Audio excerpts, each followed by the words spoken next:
Hey y'all. All right, so I have my paste made and I wanted to show you its consistency.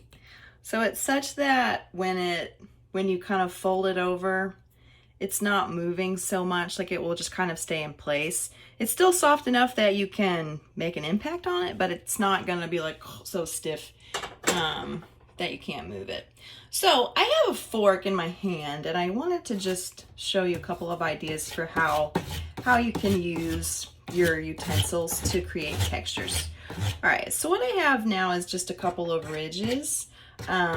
If I want to create something that is kind of representative of, let's say maybe like a tree or a bark, what I can do maybe is to have like a layer of this spread out, and any way that you like affect the surface of it, ideally this will dry quickly or dry in such a way that you're still able to see your motions.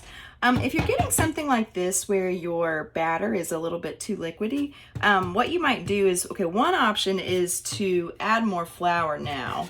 Another option can be to let this dry and then add another layer later. I'm also gonna just show you real quick with a spoon, maybe some ideas for like illustrating water or illustrating like a cloud. So again, okay, I'm gonna get this paste off of my spoon, and I'm kind of using this like in substitute of a paintbrush or a palette knife. And what I want to end up with is just, different types of textures on the cardboard. Just wanted to show you a couple of ideas, and what I'm gonna do now is actually take my painting that I had for reference, and I'm going to begin, I'm gonna call it spatulaing it. All right, so what I'm gonna do is to put a layer of modeling paste into my cloud, and let's see, I'm gonna start out with, I think, with less than I think I'm gonna need, because I found that this stuff spreads out pretty quickly. So even though I have a lot of empty space, hopefully this will still be enough. And so what I want to do now is, okay, I'm going to fill in the texture of the cloud with my spoon and with this modeling paste. Okay, so what I began with was I had already drawn the outlines of the major parts of my work, and this is based on a photograph. That is how I would always recommend starting something for class or for your artwork, just because when you have a photo, you have something to work towards, like you have a reference, so you can basically have a better idea of, all right, am I on the right track or not? Okay, one nice thing that I'll say about textures is that this can be as neat or as messy as you like. Like it doesn't have to be, it certainly doesn't need to like stay inside the lines, but what I am hoping by the end of this process is that I will have my cloud sort of filled in, and I will also have, the texture of the cloud has been represented in the modeling paste.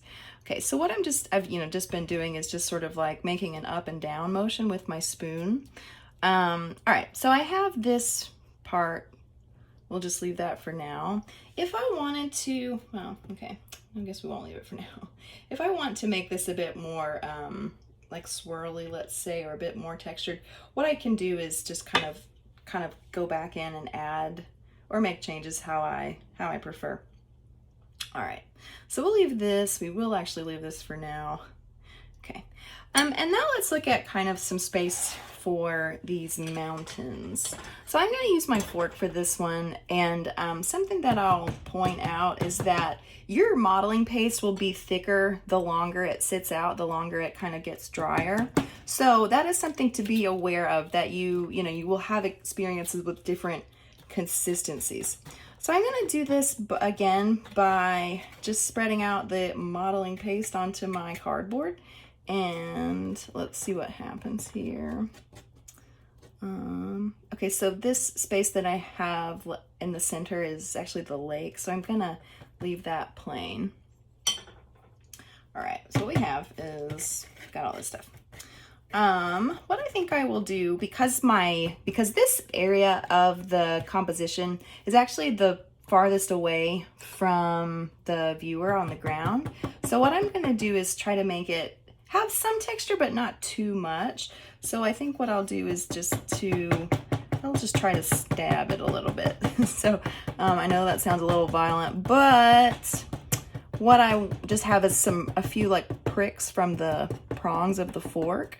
And basically by the time this is done, what I want to have is some kind of indication of the texture of trees. This might also work for water if you have water in your image like this. Okay, but more kind of like a stabbing motion. Okay, let's think about kind of these areas on the outside. I'm gonna spoon some on, and we'll see what happens later.